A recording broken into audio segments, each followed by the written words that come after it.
Good evening and welcome to Slam the Gavel, the show that tells it all regarding family court and CPS issues. I'm your host, Marianne Petrie, and to honor alienated parents next month on International Parental Alienation Awareness Day, Epiphany Awaits is offering a faith-based retreat for alienated parents with both in-person and a Zoom option on April 23rd through the 25th, 2021 at the Resolution Center in Jacksonville, Florida.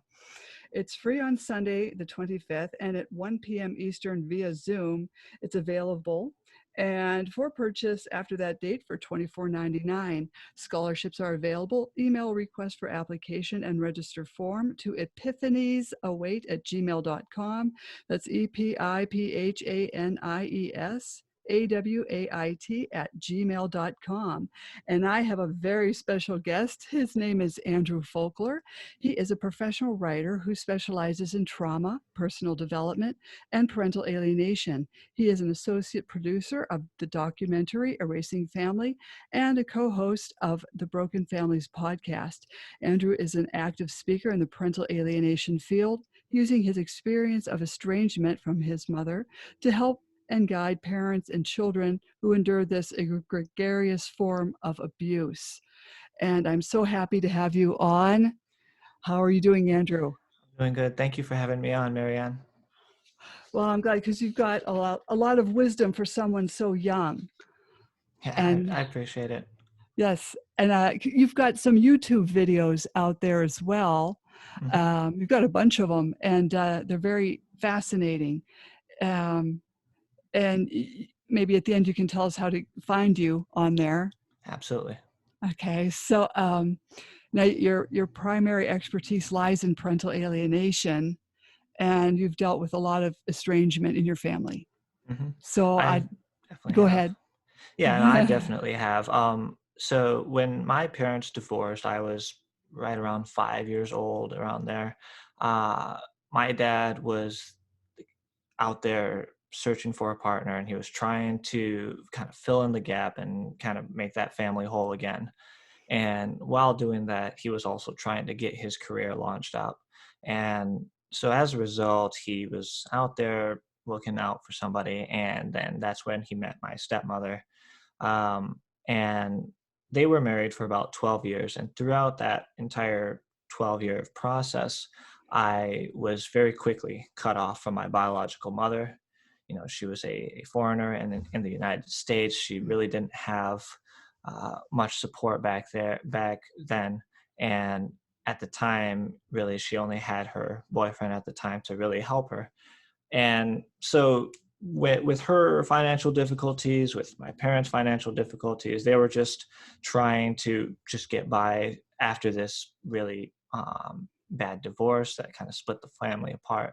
Stepmother shows up, and what ends up happening is my brother and I were slowly pulled away from my mother, and we were being fed information that led to the eventual estrangement.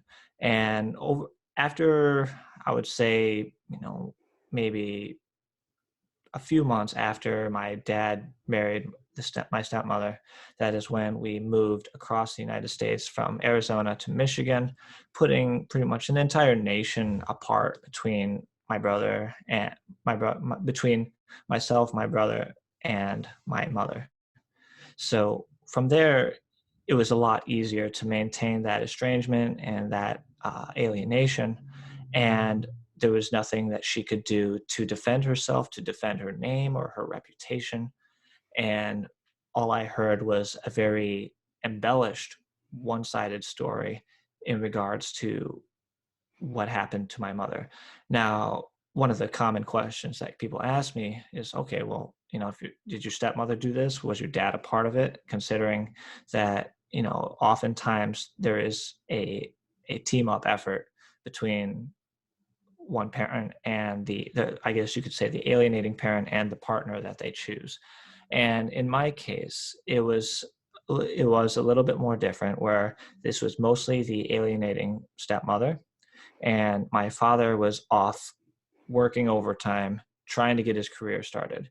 The reason why he left my stepmother in charge was because she was a child care and curriculum specialist. She was a teacher, she was out. So in his mind, who better to leave the kids with? And that is what led to the estrangement. And how long was the period of time that all of this evolved when he left you alone with her? Most of it was with her. I mean, considering that he was working usually 10, 12 hours a day, 5 days a week, and then and usually his jobs were often farther away, 2, 3 hour drives away. He was spending most of his time not at home.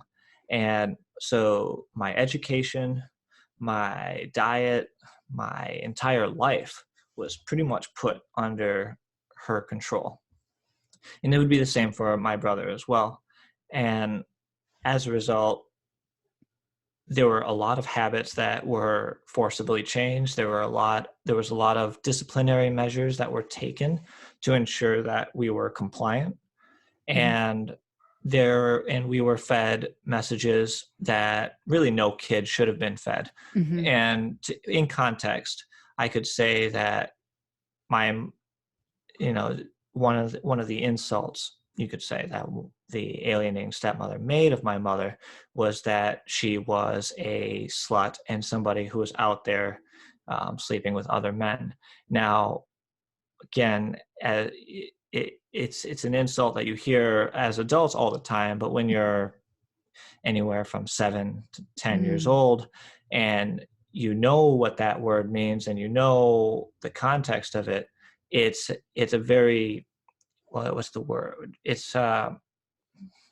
It destroys your image of the person that you love most, because this is someone who brought you into the world and who has given you the opportunity to experience this thing that we call life. And is somebody that, it's your first parental bond, you could say.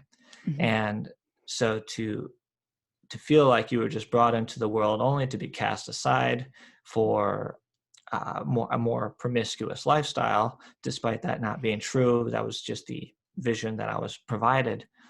I was angry, and so is my brother. Now, you can't hold on to that anger forever.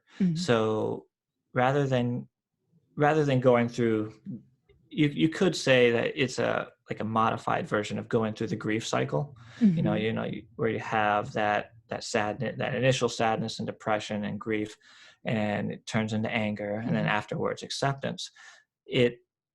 Rather than acceptance, the final stage for my brother and I was apathy. We reached this stage where we stopped caring. This is this negative image of who she is what we thought she was. And we gave up. We just, well, if this is who she is, then this is how it is. We'll just move on. We'll accept this stepmother as our guardian angel, as the person who has saved us from the appalling acts of our mother, and we will just accept it for what it is and abide by her rulings, because clearly she knows better. Now, with all of that, that must have taken, well, years of conditioning. Absolutely did. And because she built up this estrangement, or would you call it an alienating behavior? It definitely is alienating. I lean towards just using estrangement just because it's an easier word to recognize and speak. I think that parental alienation is it's a scientific term, but it's not a marketable term, if that makes sense. That's just my opinion. I think it's the same reason why Ginger Gentile named her movie Erasing Family. Anybody can talk about being erased, but to be alienated, you need to practice just to say the word. Right. I watched that film and it was really good. It was very well done. And I thought the sad part of it was there was the one young man who just walked away from both parents. He just, and I thought that was just so sad. He just didn't want, it seemed like he did not want anything to do with either parent. Yeah, it can definitely be heartbreaking like that.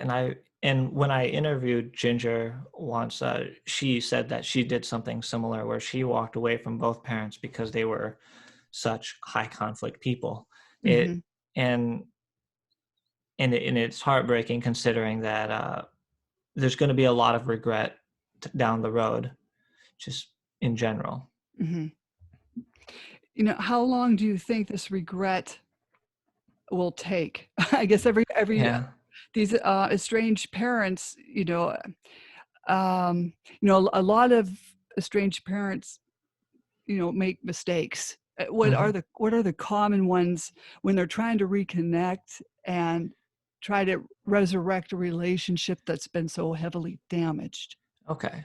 Well, it really does depend on the stage of their alienation process. So if it's at the most extreme case, then what ends up happening is they're trying to force a relationship when it's not actually there. Mhm. A great example I like to try and explain to people is if I walked up to a young lady down the street and I say, "Hi, my name is Andrew. Let's get married." She's absolutely going to say no. She's going to say, "Get away from me. I don't know who you are. I don't want to talk to you. You're creeping me out, whatever." And so what's wrong with that situation? Well, there's no relationship, there's no rapport, there's no previous experiences, no common language spoken. I mean, I don't mean that linguistically, but just in general, there's no common understanding between the two people. Mhm. You could maybe take it down an extremity and I walk up, "Hi, my name is Andrew. You know, let's start a relationship." And it's Mhm. still going to be a no. So what in context these parents are doing is they're going up to their children after being estranged, after hearing these horrible things about, you know, and knowing that their reputation's been completely just demolished. And they're trying to argue timidly from a position of power, and it's not working. And every time they're trying to reach out and they're saying, "Well, I don't understand why you're treating me this way. I'm your dad. I'm your mom." Mhm.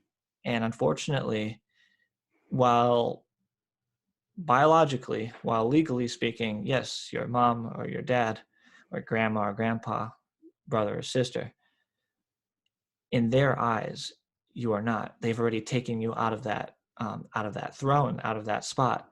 And so what ends up happening is you're trying to argue from a position of no authority, and it ends up creating a conflict. There's a lot of pushback back and forth, and then you wonder whether or not it's even worth trying. So in contrast, what I would recommend is to treat it like dating, to treat it where you're trying to build a relationship.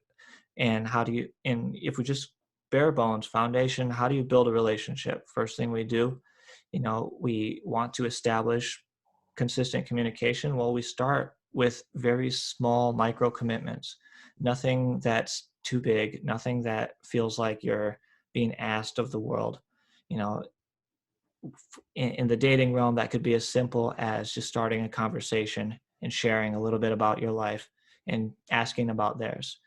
In context to alienation, we could say that if you knew, for example, that your kid was, I don't know, deeply into anime, for example, they love the Japanese culture or whatever, Mhm. then go out there, do some research. I don't care how bad it is. Like if you don't like it, you don't like it. That's okay. Your kid likes it for some reason. Do some research and then ask them a question. "Hey, there's this anime that I saw. I wasn't sure if it was any good. Do you think it's any good?" What is that? That's a very non-personal question. You're asking their opinion, showing that their opinion is to be validated. And what's the worst that's going to happen? No, it's terrible. Don't watch it. Mhm. You just got what you could call the beginning of a conversation. "Oh, it's terrible. How is it terrible?" I don't really watch a lot of this stuff, Mhm. and then from there you can try and engage them on a conversation built on their interests. It's the same, and it's easy to do with movies, easy to do with books, easy to do with sports.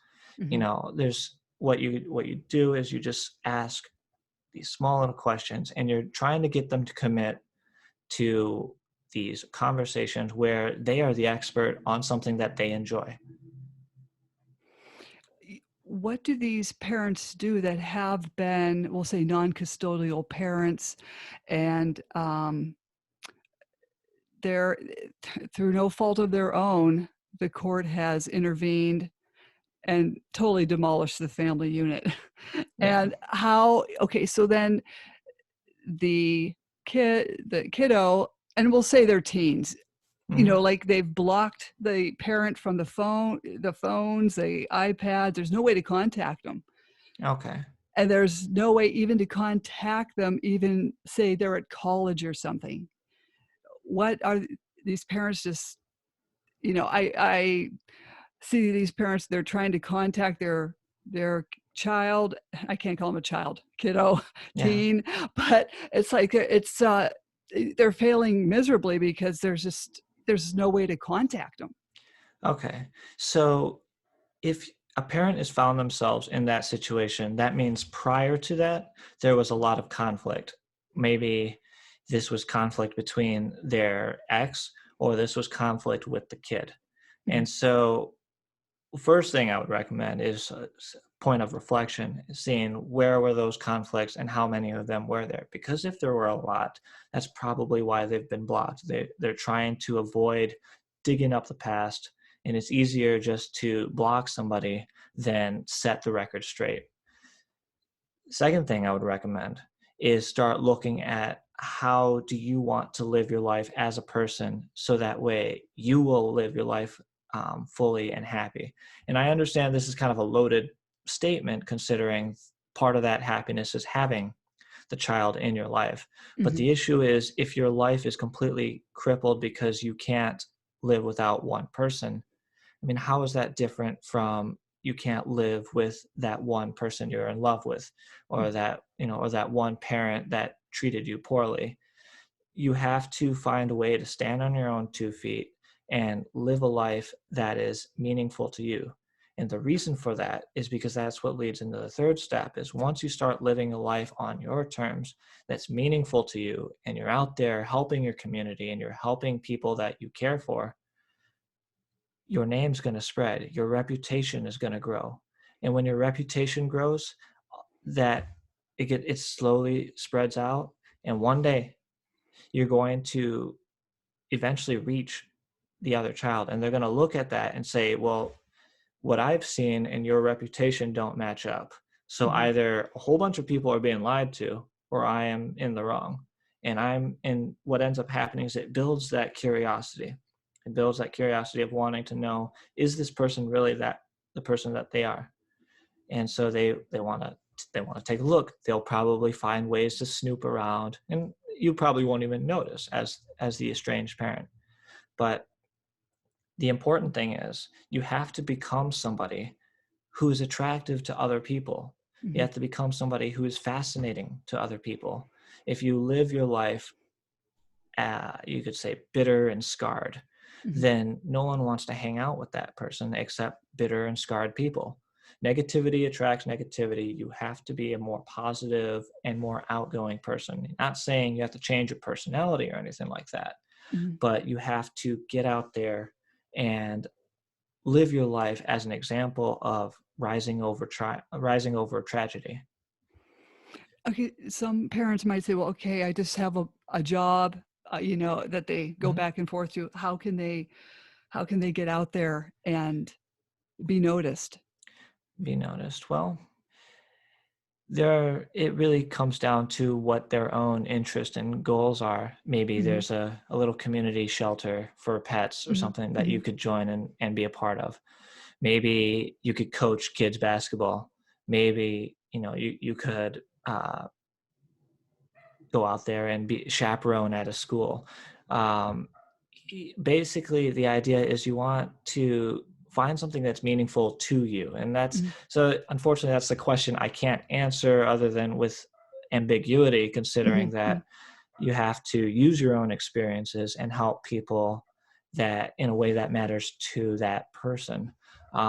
In my case, this is where my public speaking comes out, and I have my own experiences. I have the stories that I in memories that I have. I have the psychology books I've been reading since I was 13. And Mhm. so I can share that with people, help people out. And what it does, not only professionally speaking, build up my name, but it also builds a reputation that will ripple out to other people and to eventually the people uh, that I've been estranged from. And so, and it's also just a way to give yourself a chance to give back, Mhm. to to show people, to, how do you say it, like, when you've been down in the dumps and you've been down in the pits of despair, you can go out there, pick somebody up and say, hey, I got you, Mhm. because somebody else helped me when I was down, and this is my chance to help you. Yeah, that's okay. I think that's very helpful. And I think, parents should, not just sit there and I hate to say, like, grieve over these Mhm. relationships. And they should get out there and find something, like you said, go to a pet shelter, even a food pantry, Mhm. and just make yourself available to a lot of people, which would maybe, you never know, someone might be talking about, hey, I ran into so and so, and something good could maybe happen out of that. Absolutely. Now, what do you think about these courts that get involved in the family business when it should be handled better? These um, these false allegations, parents come under false allegations, they get the child taken away, now they're a non-custodial parent, and then that child then falls into this brainwashing. Okay. Okay. What do you think of So, that? well, in context of family court,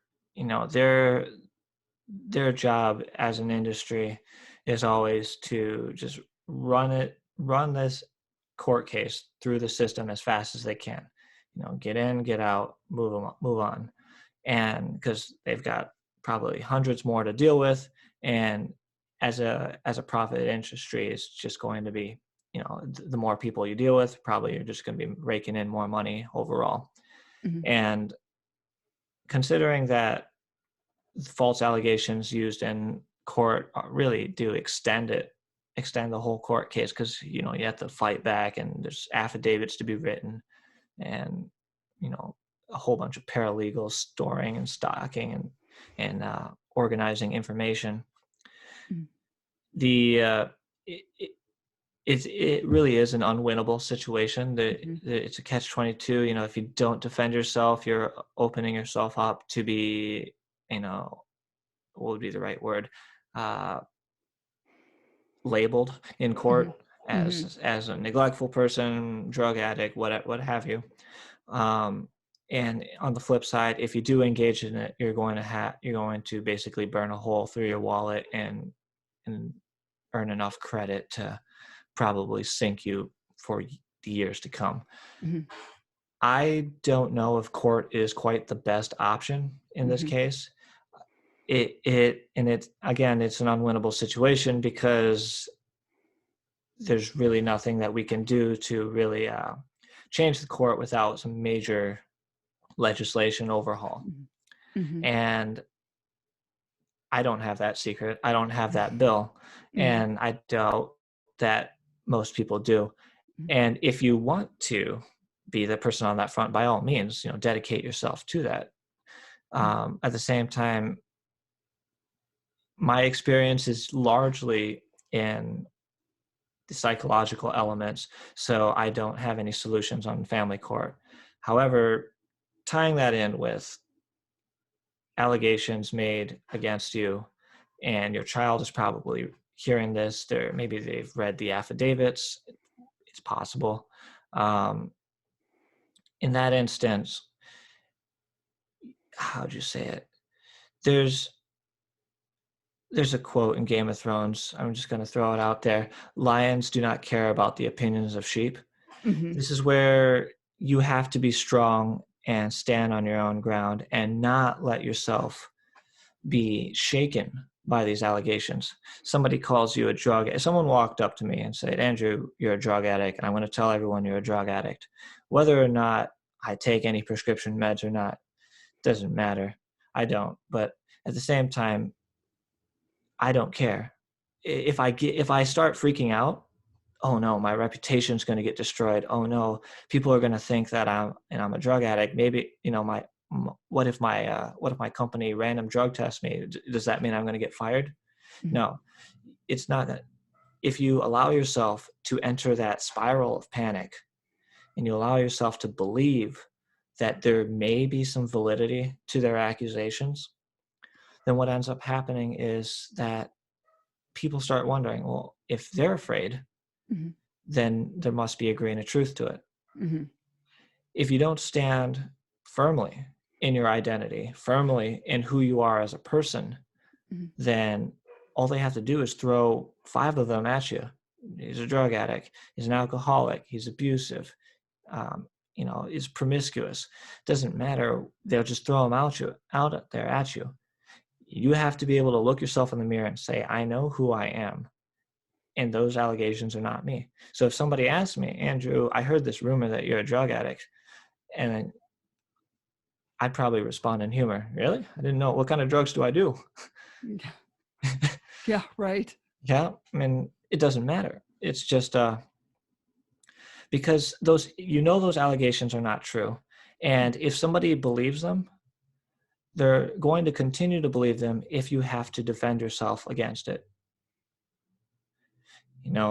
So in the sense, if you treat it as something insignificant, you treat it as something it's an opinion below you. I know that's a very arrogant way of putting it, but bear with me. That's It's, okay. yeah, but you treat this negative opinion is below me. It's not true, and therefore I don't have to give it value. I don't have to give it credence. Then as an individual, we're able to really demonstrate to anybody asking us about the validity of these accusations, and we're able to demonstrate that I am who I am. You can see who I am. I Mhm. mean, and that's all you need. That's Mhm. all you need to see. And if you're not happy with that, and if you want to believe these egregious lies, go ahead. Mhm. It won't change who I am. It won't change what I can do as a person. It will only change your relationship with me, and that will be on you. Now, in context with children, because children are going to be believing this and you want to build a relationship with your children, these are the things that they're going to throw at you to test you and see if they're true or not. Mhm. If you respond with anger and frustration and defensiveness, they're, like I said earlier, they're going to start thinking, okay, there must be some validity behind this. But if you respond calmly, maybe even stoically if you must, Mhm. and respectfully, without accusations, without saying, oh, that's something that your mother or your father told you. Oh, this is one of their lies. You're talking like them now. Mhm. Instead of doing that, if it's like, Andrew, you abandoned me. Why would I want to be with someone who abandoned me? It's like, well, I'm here right now. I didn't think that, I'm pretty sure that's not abandonment, right? Mhm. Mhm. But no, you left me all those years ago, and you were never there for me, and you don't care about me, you don't love me. Did I say those things? I I can go through my conversations real quick, and I can see if I said any of those things. I don't think I did, though. Mhm. And just you're you're showing that you're in control of the narrative, and that narrative is you. So Mhm. you don't let somebody take away that narrative. Most definitely. What I've been noticing is that a lot of fathers have been getting um, their kids away from the mothers and using parental alienation as a vice to do that. And it's Hmm. um, become a pattern, and people are saying don't use parental alienation. And the other party may not be, but the opposition say is using parental alienation to get this child away from the other parent, even though it's not happening. Yeah. Parental alienation is definitely something that can be used as a weapon by someone who is willing to make those kind of false allegations. And for this reason, I would say is the big reason why when people would talk about making parental alienation a crime, especially on internet, like with all these knee-jerk reactions because they're frustrated and they want to have a silver bullet to end all of this. I say no, you can't make parental alienation a crime because of these people. Mm-hmm. There are people out there that are going to accuse this person of parental alienation, even though their anger, their frustrations, their outburst are estranging the child from them. And that's just where things are going to get messier in the next 10 to 20 years or so, is what I would expect, considering that as we learn more and more about psychology and parental alienation overall, it's going to create a, you could say, a pattern of accusations. It's no different than saying that, she's crazy or Mm-hmm. he's abusive. It's Mm-hmm. just one more uh, false allegation that they can add to their book. It's the only difference is this one's new. Because it's new and people don't know about it as much, it's easier to, you could say, pass as the truth. Mm-hmm.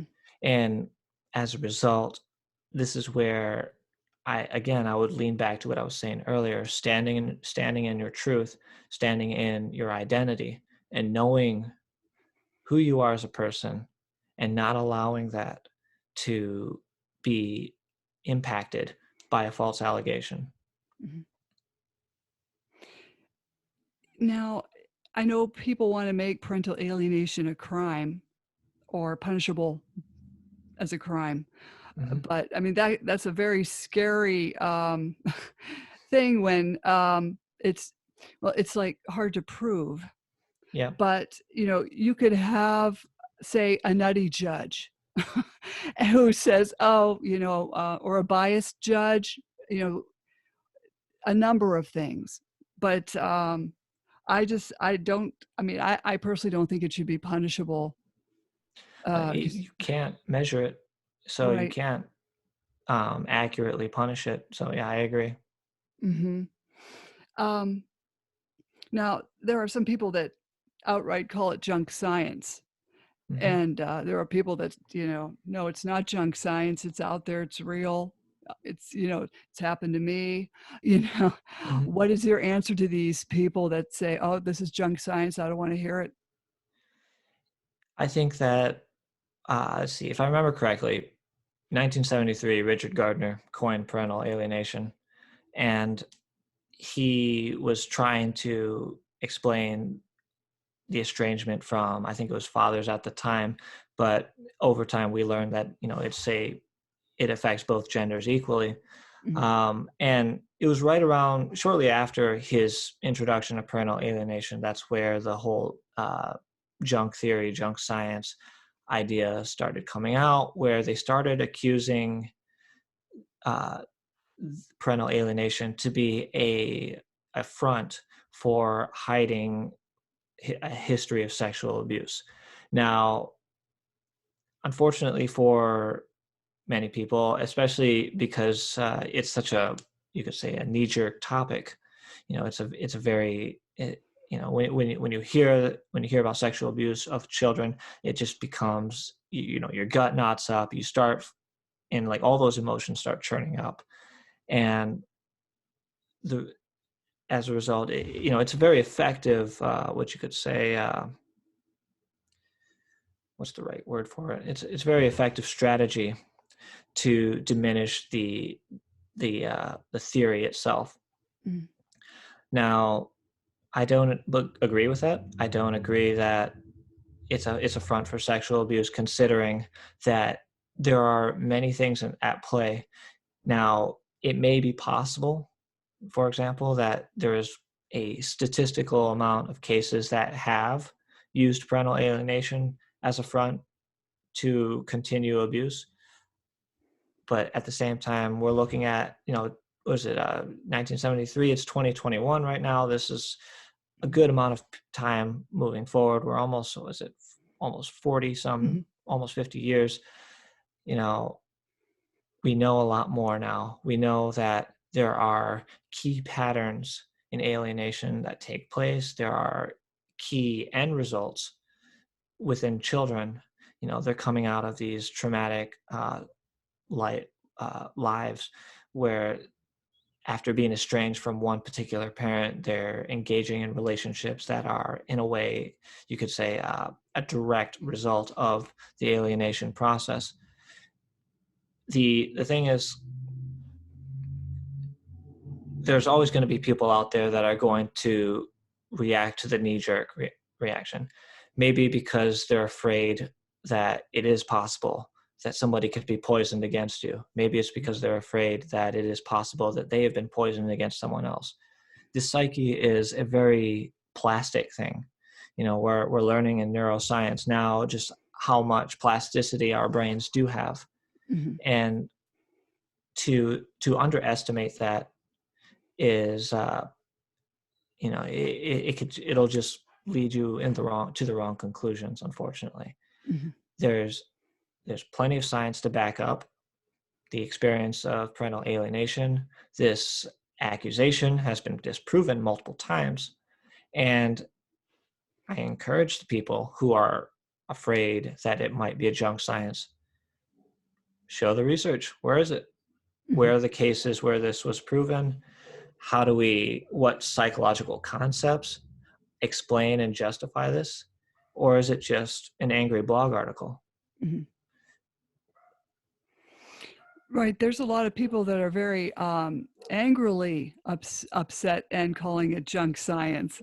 Mm-hmm. And I, I personally believe it's out there. I think it could be separated from the courts. I mean, you could have an intact marriage and still end up having a child alienated from you. Mm-hmm. And eventually when they grow up, they can become estranged from you as well. I mean, you don't know what people are going to do. And the thing is, like, when they get older, let's say they have been alienated at a younger age, like 12ish, we'll say that, not between 7 and 12. It's the problem is when they get into a relationship, and if they marry and have kids, they may just start pulling away from the child themselves just so they don't get hurt, and just start. Would you call that estranging themselves from the It's child? it's certainly possible. There's a newer psychological concept I just stumbled onto that I'm not 100% familiar with it. I learned this from Bill Eddy, actually. It's called imago relationship therapy. And the idea behind the imago theory, imago meaning image in Latin, was that the things that we're attracted to are corresponding to the negative traits within our early childhood, especially in regards to our parents. And so it wouldn't surprise me that alongside seeking out partners that embody the negative traits of our parents, that we would also engage in some of those negative traits as well, Mhm. just in fear of experiencing what our parents experienced. Um, so it can definitely play both ways. It really does depend on the person Mhm. and their respective journeys. Mhm. And in some cases, there are instances where maybe an alienated child would grow up and adopt those practices and alienate a child from their spouse.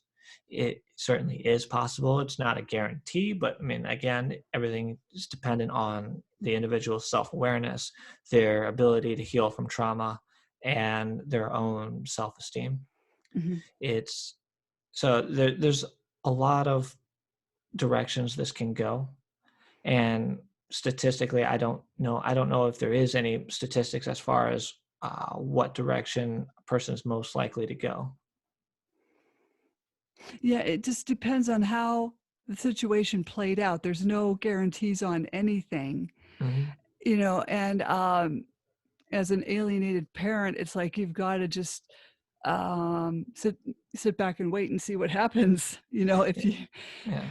if you've been blocked or whatever, you've got to keep yourself busy. And I just worry with this upcoming generation that it seems like there's more alienation, or maybe we're just hearing about it a lot more. It Do could you, be that. I mean, it could be something that's been prevalent in history. I mean, how would you say, it's easy to be vindictive and angry when you split up with someone that you once called the love of your life, you know? And Mhm, so what you're seeing is a complete pendulum shift, from one polar, opposite to the other. And so it wouldn't be surprising to me that we're seeing a rise in this, considering that as individuals, our how would you say it, our understanding of how to engage in conflict and engage, especially in regards to society, within people, within relationships, is abysmally poor. I mhm, mean, I'm not going to go out there and blame the media. I'm not going to blame social media. I'm not going to blame anything, because the issue is there's too many variables. You're going to hear a lot of people in the world saying, "Oh, well, it's because movies are so intense. It's always because of pornography. It's because mhm, of it's because of bad education. It's bad politics. Doesn't matter, because one of those is not the real reason. You can't narrow it down to one thing that you just shoot a silver bullet and mhm, bam, the problem solved. This is a multivariable problem that is rooted in our understanding of ourselves and mhm, our community and how we interact with the community. mhm, And so that's not the answer people want to hear. It's something that's kind of disheartening, because it mhm, means there is really no magic bullet. So what do? Well, you start by leading by example. mhm, You show the people out there what a better life can look like. mhm, And when people start coming up to you and say, "Hey, how did you get the results that you have?" You say, "Well, I did the work." mhm, The reason why I'm able to speak candidly about my experiences is not because I woke up one day and I said, "I'm going to be a speaker." I'm an introverted guy. I don't like public speaking. How is it that I'm on a podcast and doing an interview? Well, there's a few things. One, I did the work. I read psychology, kind of figured out, where am I going wrong? What do I need to do to be a better person? I I look back at my history and look back at the mistakes I've made in regards to alienation, in regards to the my public persona, and you have to do the work. It's just mhm, it's not a like, I wish there was a more glamorous way of putting it. Nobody likes hearing you have to do the work, because then you start questioning, is it really worth it? Will I mhm, even get there? What if I fail? All these doubts that come in that are already preset, given that their lack of self-esteem and uh, their lack of motivation and ambition has been instilled in them as a result of all these multiple variables. mhm, So I guess the best way I can put it is, in many ways, this experience is like Plato's allegory of the cave. mhm, You know, and for those who don't know, Plato's allegory of the cave is basically where it's a metaphor for where a bunch of people are chained up and they're behind this large rock, and all they can see in front of them are the shadows of horrible monsters, and they can't figure out what it is, and so they're constantly afraid to get away, and so they just sit there and they hide. And eventually one person escapes and they venture towards this light at the end of the tunnel, and this person realizes there's a whole world out there. this whole world that they could live on their terms. It's beautiful. It's with warmth and sunlight and all these great things. So this person goes back and tells his friends, hey, there's an actual world out there. We just have to get past these people holding up things and standing in front of a fire, Mhm. making it look like monsters. Those are just monster shadows. They're not actual monsters. Get past the shadows and go out into the real world. And Mhm. there's something out there for you, for me, for everyone else. And then that person realizes with shock that most of these people are saying, no, there's no way. The reason for that is because their view of the world is straight ahead. They Mhm. can't. How do you see something that you've never seen before? Mhm. And it's an incredibly difficult thing. So the best way, at least what I believe, is you have to go out there and immerse yourself in it as much as you can, and from there, those experiences will enrich your life and lead you to where you want to go and connect with the people that you want to connect with. Mhm. And some of these parents, they need a good support system, like whether it be their family. And some people just don't understand, if Hmm. they've been through the hell of family court.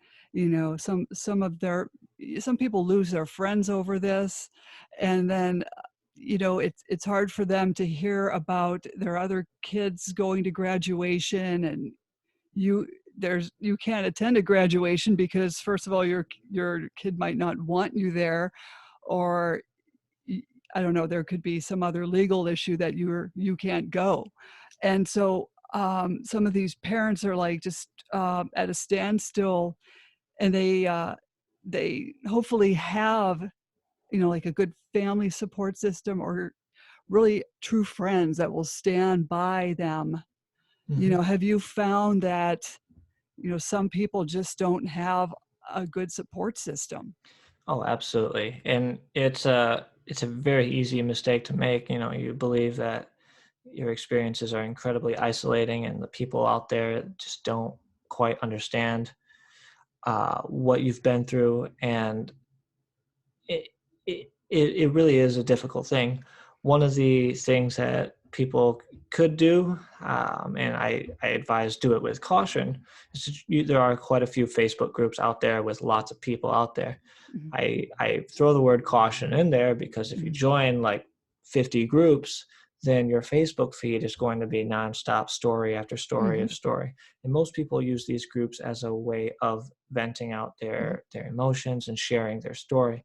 There's nothing wrong with that. But at the same time, as an individual, you have to cultivate a healthy mental diet. mhm, And if you feed yourself negative story after negative story after negative story, what's going to happen is that you're inadvertently kind of giving yourself anxiety over mhm, whether or not you're going to be the next negative story. So Facebook groups, but with caution. mhm, You can always build up your own support group as well. Of course, this really requires you as the individual to do your own personal work, whether that's through therapy or reflection, journaling, meditation, what have you. So if you set up your own support group, that's one option as well. And maybe post COVID, even make that something where you can meet up in person. mhm, Kind of similar to like an AA meeting, but mhm. I guess it'd be a PAA meeting. But Right, right. but the idea is that we learn more, we connect more as individuals and because we're social creatures, we depend on each other for love, warmth, and affection, and sometimes just giving warmth and giving love can help you find the love that you need. Mhm, So that's another option. uh, I would always encourage therapy or counseling. It's mhm, tough, yes, finding somebody who can understand what you're going through, especially with all the misinformation out there. Like you were saying earlier, with the PA might be a junk science kind of misinformation. mhm, It's tough to find a counselor that will understand where you're coming from. mhm, So in that instance, you might have to shuffle through a bunch of them. Maybe you'll get Mhm. so tired of it, you'll be like me and just kind of find your own books. I mean, Mhm. I'm loaded with book suggestions. Just Mhm. message me and I will give you more than enough books you could read for the next 10 years. Mhm. So, I mean, there's a lot of material out there. The information is out there as far as how to heal, how to find your footing, how to get stronger. It's it's just a lot of filtering, you're kind of digging through and finding the gold nuggets in the riverbed. You've got to sift through a lot of dirt, you got to sift through a lot of gunk, but just go out there, find these little nuggets of truth and apply them to your life. Everything else you can just toss away. Mhm. Mhm. Now, I hate to bounce back to the courts, but do you think these judges and attorneys, do you think they're partially or fully responsible for these families being torn apart and this alienation, or maybe even i'm feeding into it? I'm somebody who believes that you are still responsible even if you're ignorant. Now, I understand that's a very absolute statement, and people don't have to agree with that. But I do believe that ignorance is part of our responsibility, and therefore we have to learn and educate ourselves to prevent catastrophes like these happening. So Mhm. yes, I do hold them responsible. At the same time, I'm not going to sit here and blame them. And the difference, I guess the difference is, while I hold them responsible, I am not going to expect them to fix it.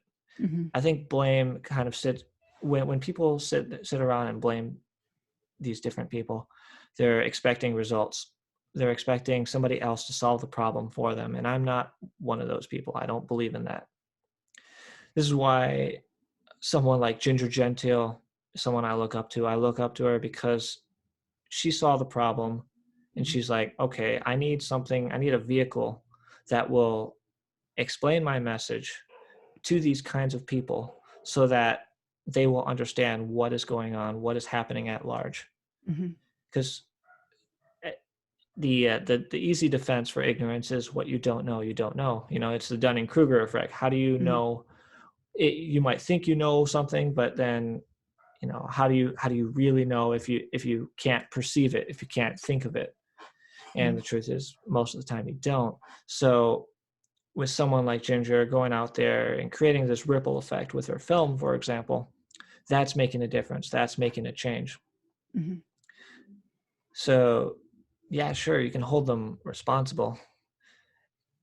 Accountable, really not much you can Okay. do. Right. So what as individuals we can do, there's a few things. I mean, you could I like to break it down into three categories. You can become an activist in the legal front. So you get out there, try and become a lawyer, and be that somebody, be that lawyer who now knows about alienation, or be that therapist who knows about alienation, for example. You can tackle it from the media standpoint.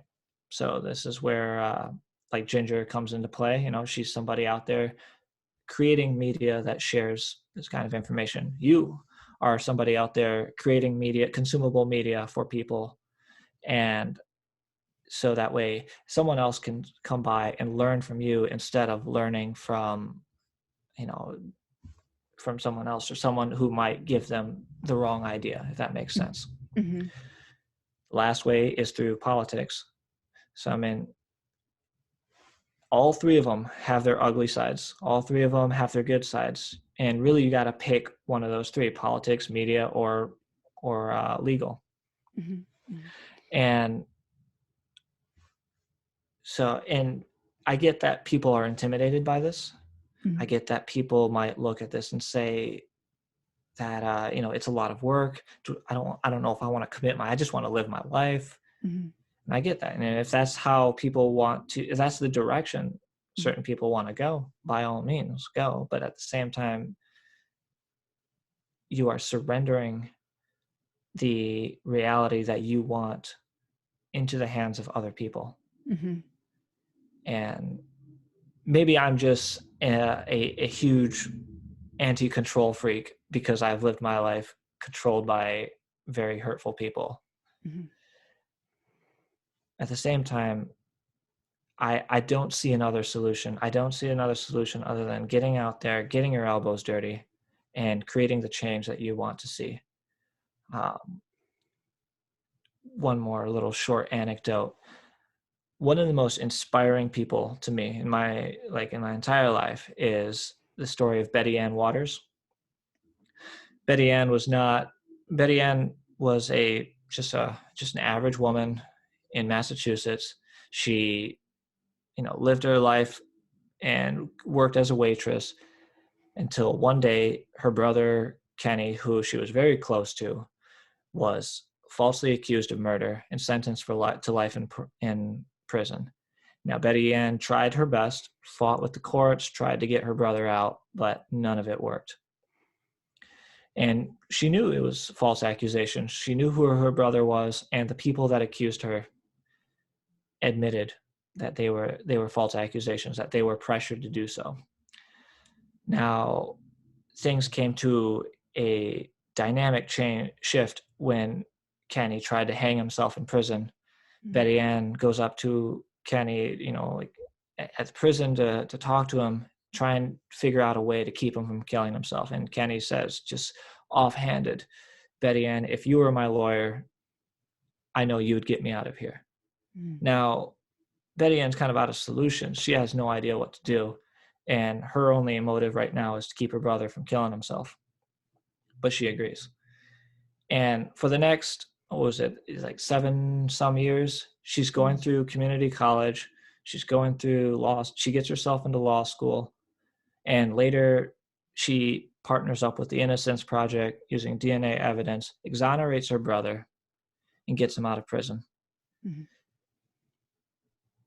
Betty Ann afterwards lives the rest of her life managing, I think, I can't remember what she manages. It's like a store or a bar or something like that in Massachusetts. She stopped practicing law after that. For her, and I think this is one of the most powerful things for me as an individual, is for her, getting her brother out of prison was just a phase in her life. It was just a part of her life. It didn't Mhm. have to be everything. It was just it was what she needed to do because no one else could do it. Mhm. I mean, you could go out there and blame the lawyers. You could blame the police officers for messing up the evidence. You could blame the people who made the false allegations. And they're all responsible. Mhm. And but the person who took the accountability was Betty Ann. Mhm.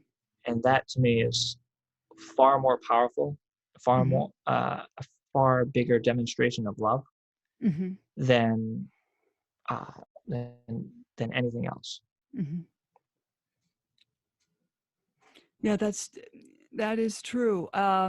There's a lot of people you can't hold accountable, but you've got to hold yourself accountable Mm-hmm. if you want to see change. Do you think this film Erasing Family, do you think they could get that into the schools They, soon? they already have. Ginger's out there constantly promoting her film and constantly getting screenings done in schools. She's already, if I remember correctly, she's got it included as a mandatory part of training for police officers in Vancouver. Oh, good. She's encouraging a whole lot of people out there to set up screenings, and all of that, I believe, can be found on her website, erasingfamily.org. So she's out there making those changes, Hmm. and she's calling on the help of other people, of course, and so that's why I've always been such a big proponent of the film. I've always praised it. You know, Hmm. the the change is possible if you believe in it, if you believe that you can make those changes. And Hmm. so she knows who she is. She knows what she can do.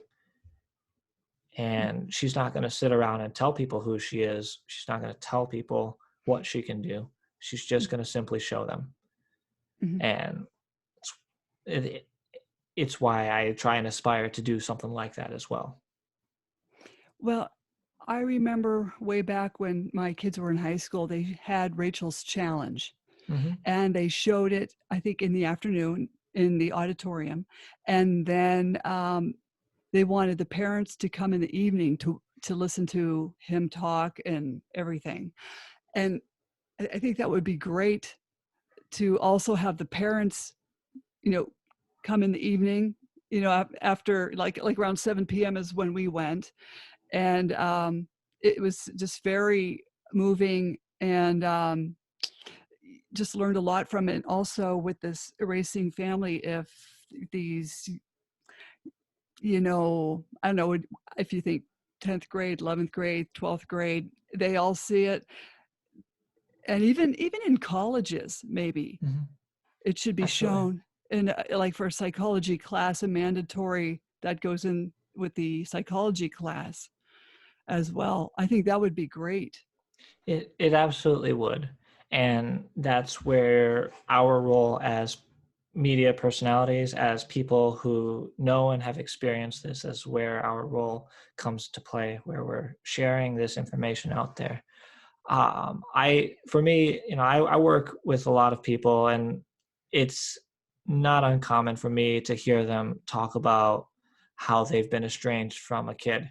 And then when I bring it up, it's like, oh, I've never heard of it called that.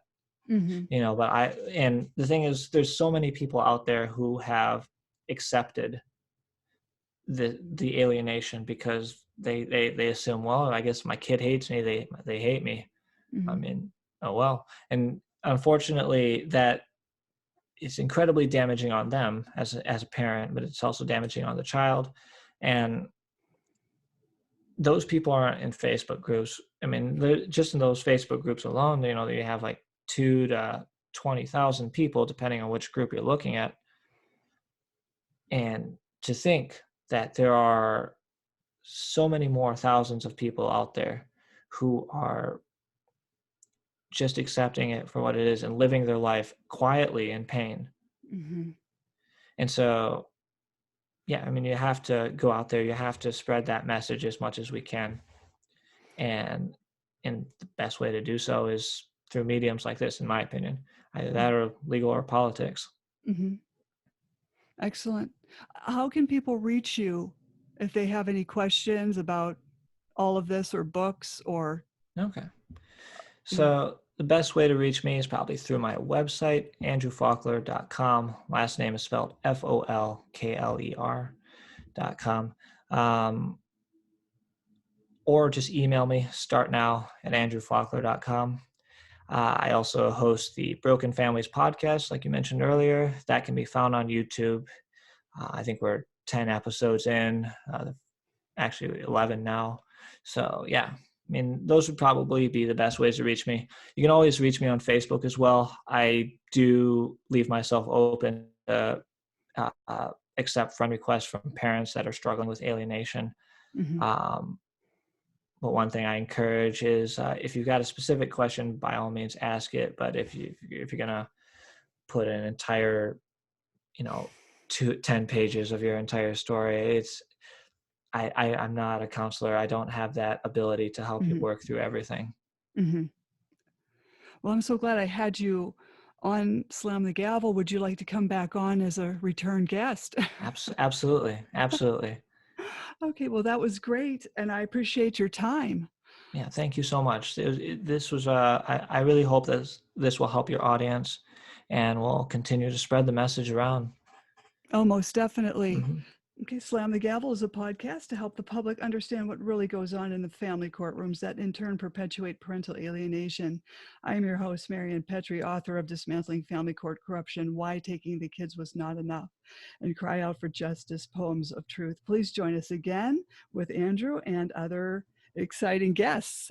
Thank you so much, Andrew. Yeah, absolutely. Thank you so much. Thank you.